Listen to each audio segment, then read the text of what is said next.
መጽሐፈ ኩፋሌ ምዕራፍ 19 በዚህ ኢዮቤልዩ በዚህ ሱባኤ ውስጥ በሚቆጠርበት በሁለተኛው ዓመት ርብቃ ልጇ ያዕቆብን ጠርታ ልጄ ሆይ ከከነዓን ሴቶች ልጆች ሁለት ሚስቶችን እንዳገባ እንደ ወንድምህ እንደ ኢሳው ከከነዓን ልጆች ሚስት አታግባ ብላ ነገረችው። ስራቸው ሁሉ ዝሙት መዳራት ነውና በሚያጸይፍ ስራቸው ሁሉ ሰውነቴን አሳዘናት። ስራቸው ክፉ ነውና በእነርሱ ምን እውነት የለም። ልጄ ሆይ እኔ እጅግ ወድሃለሁ፣ ልቦናዬም ይወድሃል። በመዓልትም በሌሊትም የሚጠብቅህ ቸርነቴና ማኅፀኔ ሁል ጊዜ ይመርቅሃል። አሁንም ልጄ ሆይ ቃሌን ስማ፣ የኔን የእናትህን ፈቃድ አድርግ።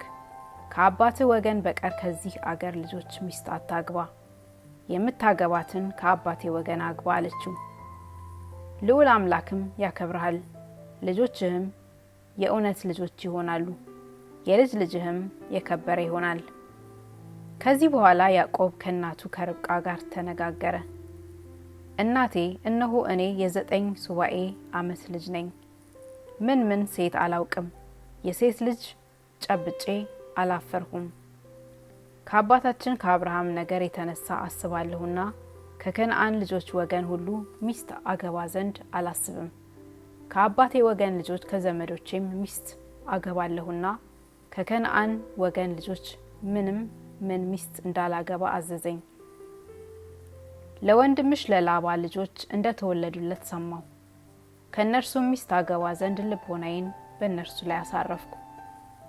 እንዳልበድል በስራዬም ሁሉ በሕይወት የምኖርበትን ዘመን እንዳላጠፋ ስለዚህ ነገር በሰውነቴ ተጠበቅኩ። ስለ መዳራትና ስለ ዝሙት አባቴ አብርሃም አብዝቶ አዞኛልና ከዚህም ሁሉ ጋር ይህንን አዞኛልና ተጠበቁ። ወንድሜ የሁለቱን ሚስቶቹን እህት አንዲቱንም ሴት አግባ እያለ ሲከራከረኝና ሲናገረኝ 22 ዓመቱ ነው። እኔም ወንድሜ እንዳደረገው አደርግ ዘንድ አልወድም። ባለ ዘመኔ ሁሉ ከከነዓን ልጆች ወገን ሁሉ ሚስት እንዳላገባ ወንድሜ ክፉ ስራ እንደሰራ እኔም ክፉ ስራ እንዳልሰራ በፊትሽ እምላለሁ። እናቴ አትፍሪ፣ ፈቃድሽን እንዳደርግ በቀናም ስራ ጸንቼ እንድኖር ስራዬንም ለዘላለም እንዳላጠፋ እመኛ አላት። ከዚህም በኋላ አንገቷን ወደ ሰማይ አቀናች፣ እጆቿንም ዘረጋች፣ አፏንም ከፍታ ምድርና ሰማይን የፈጠረ ልዑል አምላክን አመሰገነችው። ፍጹም ምስጋናም አቀረበችለት። ንጹሕ የሆነ የከበረ ልጅ ያዕቆብን የሰጠኝ ፈጣሪ እግዚአብሔር ይክበር ይመስገን፣ ስሙም ለዘላለም ይክበር ይመስገን። ያንተ ገንዘብ ነውና ለዘላለም ጸንቶ በሚኖር ትውልድ ሁሉ እስከ ብዙ ዘመን ድረስ ልጁ ለአንተ የሚገዛ ይሁን። አቤቱ ባርከው፣ አመሰግንህ ዘንድ በአንደበቴ የእውነት በረከትን አኑር። መንፈስ ቅዱስ አሳድርብኝ አለች። ያን ጊዜም መንፈስ ቅዱስ ወርዶ በአንደበቷ አናገራት። ሁለቱን እጆቿንም በያዕቆብ ራስ ላይ አኖረች። የእውነት ጌታ ዓለማትን የፈጠርህ አንተ የተመሰገንክ ነህ። ከሰው ልጅ ሁሉ ለይቶ አንተን ይባርክ። ልጄ ሆይ እውነተኛውን ስራ ይስጥህ፣ ለልጅህም እውነት ነገርን ይግለጥለት። በሕይወት ሳለ ልጆችህን ያብዛልህ። በዓመቱ ወር ቁጥር 12 ሁኑ፣ ልጆቻቸውም ይብዙ፣ ከሰማይም ከከዋክብት ይልቅ ይብዙ፣ ቁጥራቸውም ከባህር አሸዋ ይብዛ። ለአብርሃም ይሰጣት ዘንድ ከእርሱም በኋላ ባለ ዘመኑ ሁሉ ለልጆቹ ይሰጣቸው ዘንድ እንደተናገረ ያችን የተወደደች አገር ይስጣቸው። ለዘላለም እጅ አድርገው ይዘዋት ይኑሩ። ልጄ ሆይ በሕይወት ሳለሁ የከበረ ልጅ ተወልዶልህ ልይ። ልጅህ ሁሉ የተባረከ የከበረ ልጅ ይሁን።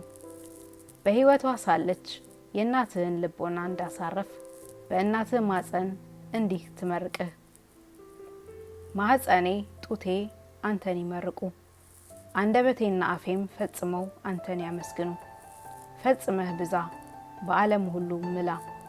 ልጅህም በምድርና በሰማይ ስፋት በዓለም ሁሉ ፍጹም ይሁን። ልጅህንም ደስ ይበለው። ብዙ ተድላ ደስታ በሚደረግባት ቀን ተድላ ደስታ ይደረግለት። ስምህና ልጆችህ እስከ ብዙ ዘመን ድረስ ጸንቶ ይኑር። ልዑል አምላክም አምላካቸው ይሁን፣ የእውነት አምላክም ከእነርሱ ጋር በረድኤት ይኑር። ማደሪያው ቤተ መቅደስም በዓለሙ ሁሉ በእነርሱ ይሰራ። የሚመርቅህ የተመረቀ ይሁን፣ በሐሰት የምትረግምህ ሰውነት ሁሉ የተረገመች ትሁን አለች። የእናትህ ልቦና እንደሚወድህ የማኅፀኗም በአንተ ደስ እንደሚለው እንዲመርቅህ የዓለሙ ሁሉ ጌታ አንተን የወደድህ ብላ ሳመችው። ከዚያ በኋላ ከመመረቅ ዝም አለች። በዚህ ሱባኤ በሚቆጠርበት በሰባተኛው ዓመት ይስሐቅ ታላቁን ልጁን ኤሳውን ጠርቶ ልጄ ሆይ እኔ አረጀሁ፣ እነሆ ዓይኖቼም ለማየት ፈዘዋል። የምሞትባትን ቀን አላውቅም። አሁንም የምታድንበትን ጦርህን፣ ጎራጎሬህን፣ ቀስትህን ይዘህ ወደ ምድረ በዳ ውጣ። ልጄ ሆይ አደን አድነህ አምጣልኝ። ሰውነቴ የምትወደውን መብልን አዘጋጅተህ እበላ ዘንድ አምጣልኝ፣ ሳልሞት ሰውነቴም ትመርቅህ አለው። ርብቃ ግን ይስሐቅ ለኤሳው ሲነግረው ነገሩን ትሰማ ነበር። ኤሳው አጥምዶ ይዞ ለአባቱ ያመጣ ዘንድ ወደ ምድረ በዳ ገስግሶ ሄደ።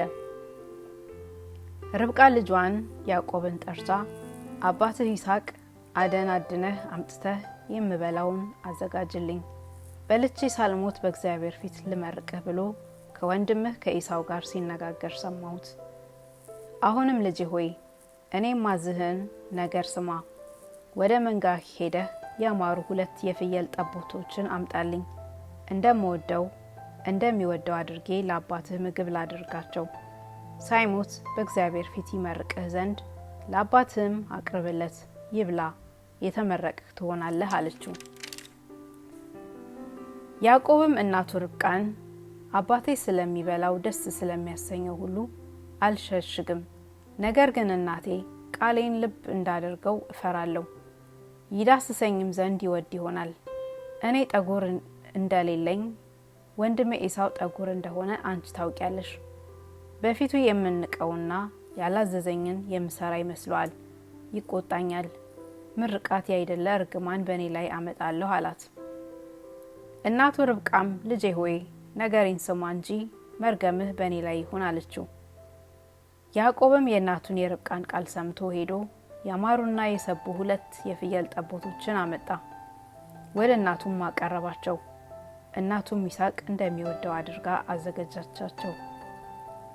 ርብቃም የሚወደድ ከእርሷ ዘንድ በቤቷ ያለ የታላቁን ልጇን የኤሳውን ልብስ አምጥታ ለታናሹ ልጇ ለያዕቆብ አለበሰችው።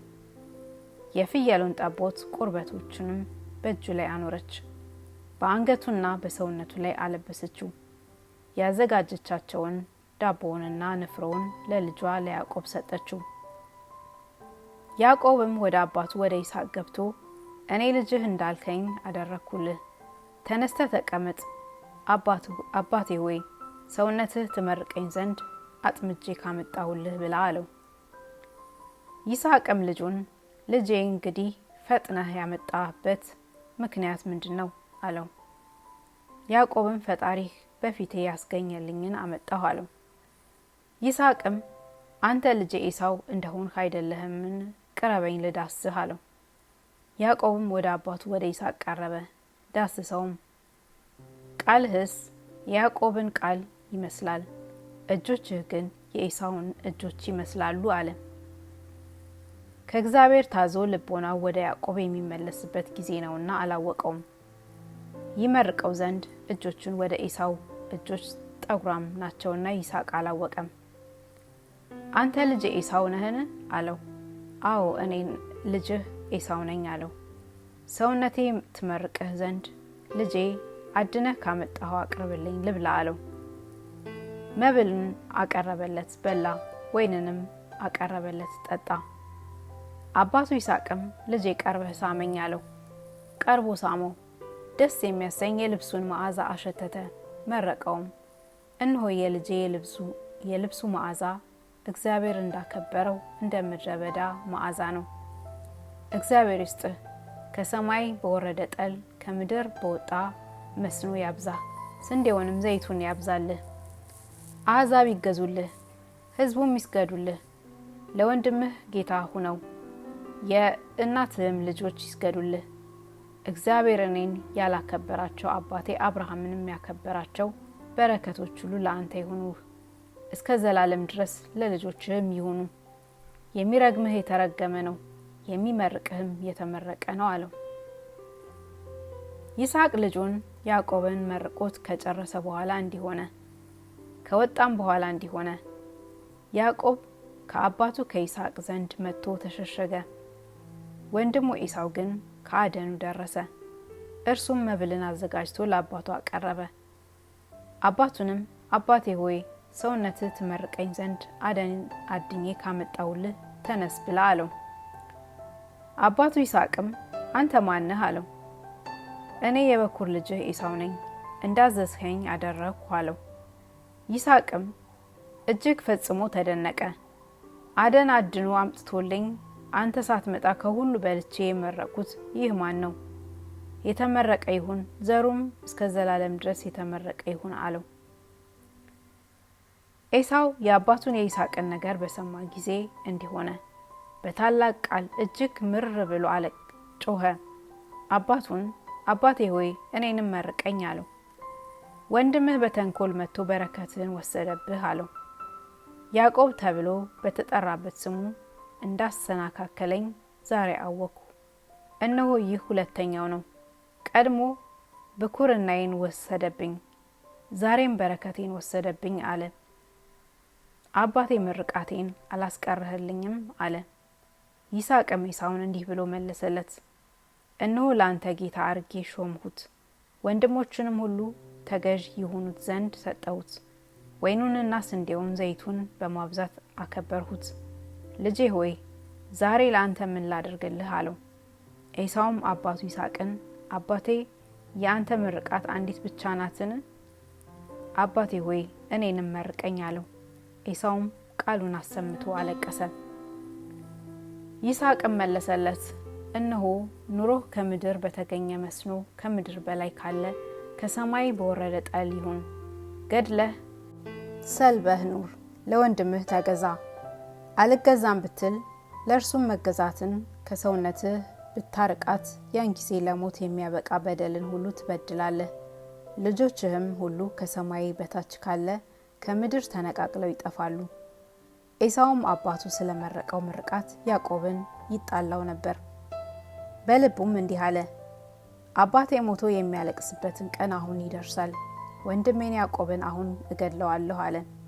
የታላቁ ልጇን የኤሳውን ነገር ለርብቃ በሕልም መልአክ ነገራት። ርብቃም ልካ ታናሹን ልጇን ያዕቆብን ጠራችው። እነሆ ወንድምህ ኤሳው ይገድልህ ዘንድ ተቀይሞሃል። አሁንም ልጄ ሆይ ቃሌን ስማ። ተነስተህ ከወንድሜ ከላባ ዘንድ ወደ ካራን ሽሽ። የወንድምህ ቁጣ እስኪበርድ ድረስ ጥቂት ቀን ከእርሱ ጋር ተቀመጥ። ከአንተ ቁጣውን ይተዋል፣ ያደረግኸውንም ይረሳዋል። እኔም ልኬ ከዚያ እቀበልሃለሁ አለችው። ያዕቆብም አልፈራም፣ ይገለኝ ዘንድ ቢወድ እገድለዋለሁ አለ። ሁለታችሁንም ሁሉ ልጆቼ በአንዲት ቀን አጥቼ የወላድ መካን እንዳልሆን ሂድ አለችው። ያዕቆብም እናቱን ርብቃን እንዲህ አላት፣ አባቴ እንዳረጀ እነሆ አንቺ ታውቂያለሽ፣ ዓይኖቹ ፈዘዋልና አያይም። ትቼው ከእናንተ ተለይቼ ስለሄድኩ አባቴ ተቆጥቶ ይረግመኛል፣ አልሄድም። ቢያሰናብተኝ ግን ያንን ጊዜ እሄዳለሁ አላት። ርብቃም ያዕቆብን እኔ ገብቼ እነግረዋለሁ፣ ያሰናብታል አለችው። ርብቃም ወደ ይስሐቅ ገብታ ይስሐቅን እንዲህ አለችው፣ ኤሳው ለእርሱ ሚስት አድርጎ ካገባቸው ከሁለቱ ከኬጢ ልጆች የተነሳ ኑሮዬን ጠላው። እንደዚህ ለእርሱ ከከነአን ልጆች ያዕቆብ ሚስት ካገባ የከነአን ልጆች ክፉዎች ናቸውና እንደምን እኖራለሁ? ይስሐቅም ልጁን ያዕቆብን ጠርቶ መረቀው፣ መከረውም።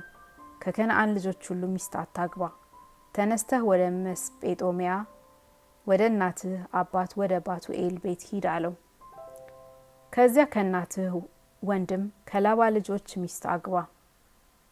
ሰማይን የፈጠረ አምላክ ያክብርህ፣ ፈጽሞ ያብዛህ። የአሕዛብ ጌታ ሁን። የአባቴን የአብርሃምን በረከት ለአንተ ይስጥህ።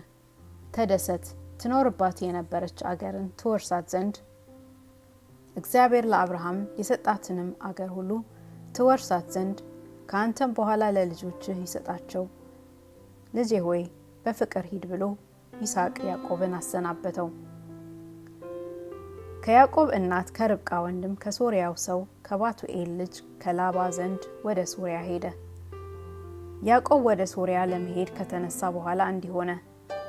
ልጇ ከሄደ በኋላ የርብቃ ልቧ አዝኖ ታለቅስ ነበር። ይስሐቅም ርብቃን እህቴ ሆይ ስለ ልጄ ስለ ያዕቆብ አታልቅሽ፣ በደህና ሄዶ በደህና ይመለሳልና ልዑል አምላክ ከክፉ ሁሉ ይጠብቀዋልና ከእርሱም ጋር በረድኤት ይኖራልና ባለ በዘመኑ ሁሉ አይለየውምና ወደኛ በደህና እስኪመለስ ድረስ በሄደበት ጎዳናው እንዲቀናለት አውቃለሁና እህቴ ሆይ ስለ እርሱ አትፍሪ፣ በደህና መጥቶ እናየዋለን። እህቴ ሆይ ስለ እርሱ አትፍሪ፣ እርሱ በስራው የቀና ነውና ፍጹም ነውና የታመነ ሰው ነውና በመከራ አይወድቅምና አታልቅሽ አላት። ስለ ልጇ ስለ ያዕቆብ ይስሐቅ ርብቃን ያረጋጋት ነበር፣ እርሱንም መረቀው።